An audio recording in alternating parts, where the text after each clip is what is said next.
Jadi walaupun tentu saya tidak mengalami sesusah itu keadaan dari segi untuk bisa sekolah, tapi mungkin itu juga jadi salah satu motivasi saya dari kecil gitu. Saya lihat kalau ayah saya udah capek-capek begini, saya juga nggak bisa menyia-nyiakan kesempatan. Tentunya kesempatan yang saya punya pasti lebih baik dari dia, walaupun juga saya juga punya tantangan-tantangan sendiri gitu. Jadi dia sekolah, terus dia masuk UI, tapi sama gitu karena dia nggak punya ini, jadi dia sambil kerja dagang waktu itu. Dia malah punya toko di Tanah Abang, dia cerita sama saya, dan kelihatannya bakat dagangnya juga lumayan. Jadi lama-lama punya toko dagang dan cukup berhasil. Cuman dia bilang, wah, antara dagang sama sekolah ini agak benturan gitu kan, karena dan dia bilang dia punya tekad, pokoknya saya harus sarjana, saya harus jadi sarjana pertama di keluarga saya waktu itu.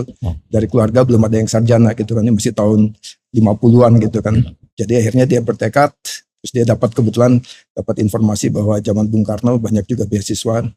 Akhirnya karena dia sekolah di UI, angkat bagus segala macam, akhirnya bisa dapat beasiswa. Dan di situ dia harus ngambil keputusan kan, dagang, pikirin uang atau sekolah gitu. Dan dia cerita sama saya gitu, dia bilang dalam hidup pendidikan jauh lebih penting daripada uang gitu kan. Jadi akhirnya toko yang di Tanah Abang dia jual murah, karena zaman segitu juga nggak ada transaksi kayak sekarang gitu.